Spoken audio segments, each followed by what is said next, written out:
Est-ce que le fond de teint engendre des boutons? Est-ce que c'est mauvais pour la peau? Comment éviter que le fond de teint peluche sur la peau? Je réponds à toutes ces grandes questions dans cette vidéo, alors allons-y, c'est parti!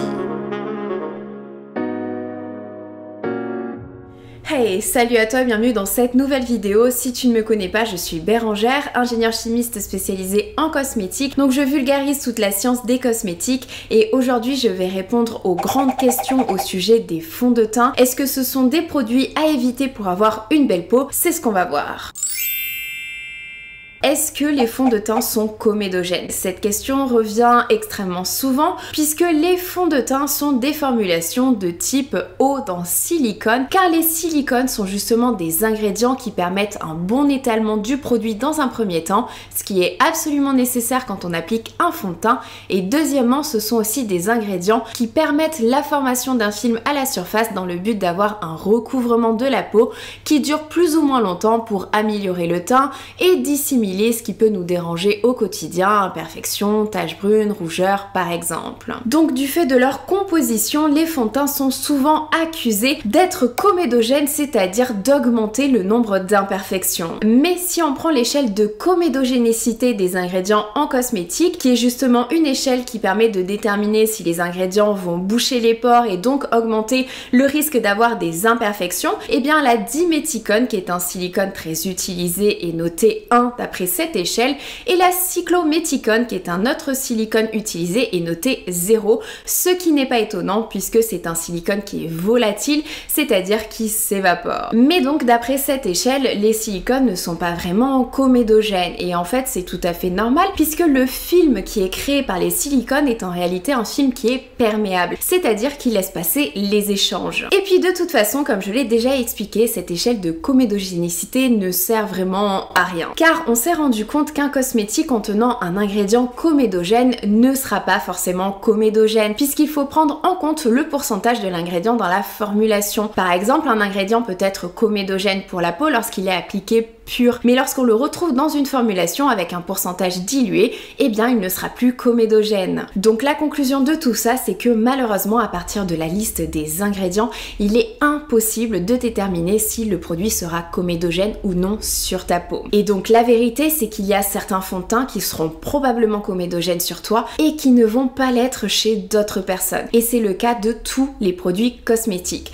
Ce qui fonctionne sur toi peut ne pas fonctionner chez quelqu'un d'autre et inversement. Par contre, ce qui est sûr, c'est que si le nettoyage n'est pas correctement effectué, alors oui, il est probable que cela te cause des boutons. Donc je te conseille le soir, si tu as du maquillage, de venir appliquer un produit de type baume ou huile démaquillante pour commencer, et surtout, n'hésite pas à appliquer un second nettoyant pour parfaire le nettoyage. Et il est également indispensable que tu nettoies correctement et très régulièrement tous tes ustensiles de maquillage, c'est-à-dire tes pinceaux, tes beauty blenders, etc.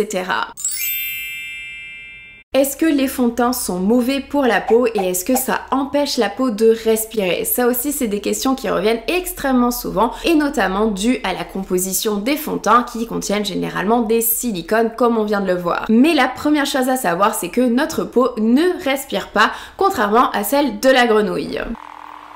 Plus sérieusement, ce qu'il faut savoir, c'est que le film de silicone que l'on a sur la peau suite à l'application d'un fond de teint qui en contient n'est pas un film qui est indestructible, qui est occlusif. Au contraire, un film de silicone sur la peau est un film qui est perméable, c'est-à-dire qui laisse passer les échanges. Donc pour répondre à la fameuse question, si notre peau respirait, elle pourrait le faire avec un film de silicone dessus. Donc un fond de teint, s'il te convient, c'est-à-dire s'il n'est pas comédogène pour toi, tu peux absolument l'utiliser au quotidien tant que tu te démaquilles correctement le soir et que tu nettoies également tes pinceaux.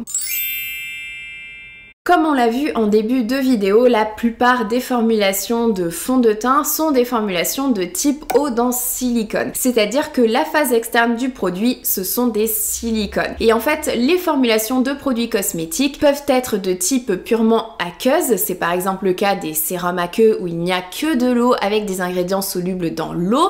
On peut avoir des formulations de type huile dans eau pour les sérums émulsionnés et les crèmes par exemple. Ça permet d'éviter le fini trop trop gras par rapport à une émulsion qui serait eau dans huile par exemple. Donc tu vois bien que si tu utilises différents produits dans ta routine, que ce soit des cosmétiques ou alors du maquillage, tu risques de te retrouver avec des produits qui n'ont pas la même phase externe et donc avec des ingrédients qui ne sont pas forcément miscibles. Et c'est cette incompatibilité qui peut engendrer des peluches. Et d'ailleurs ce problème de peluche peut même arriver lorsqu'on utilise un produit seul, puisque en fait ce produit peut également interagir avec notre sébum, c'est-à-dire notre propre film hydrolipidique. Alors pour éviter cela, il n'y a pas 36 000 solutions. La première chose que tu peux faire, c'est tester le produit seul et voir s'il peluche sur toi. Malheureusement, si c'est le cas, il faudra changer. Si tu utilises plusieurs produits et que tu as des peluches, je te conseille de tester différentes combinaisons afin de trouver le produit coupable, le produit qui engendre ces peluches. Généralement, ce sont les sérums à l'acide hyaluronique,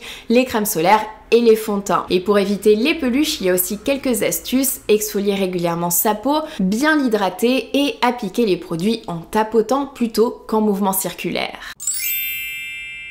Est-ce que le fond de teint fait vieillir? Alors aujourd'hui, il n'existe aucune preuve scientifique suggérant qu'une application régulière de maquillage et notamment de fond de teint accélère le vieillissement cutané. Par contre, ce qui est sûr, c'est que, encore une fois, si le nettoyage n'est pas correctement effectué le soir, alors oui, cela peut créer des dommages à la peau et donc accélérer le vieillissement. Et il y a aussi une chose à savoir au sujet des fonds de teint qui est une chose qu'on entend rarement, c'est que les fonds de teint peuvent, si ça se trouve, plutôt aider à prévenir le vieillissement cutané, puisque un fond de teint contient des pigments et notamment des oxydes de fer qu'on retrouve dans la liste des ingrédients sous le nom Iron Oxide, et ces ingrédients en réalité peuvent protéger de la lumière bleue qui est justement un facteur aggravant du vieillissement cutané. Donc on en revient toujours à la même conclusion qui est que si ton fond de teint te plaît, si tu n'as pas plus d'imperfections en l'utilisant, s'il ne peluche pas sur ta peau, tu peux tout à fait continuer à l'utiliser tant que tu te démaquilles correctement le soir.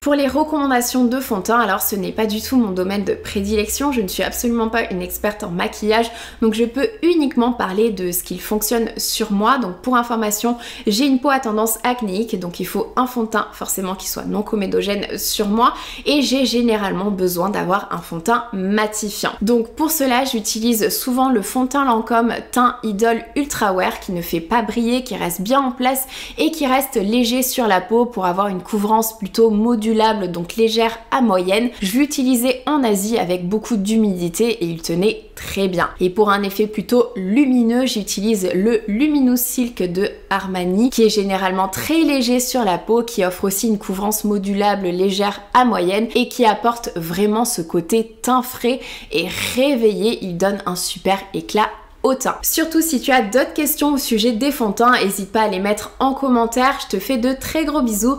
Prends soin de toi. Ciao!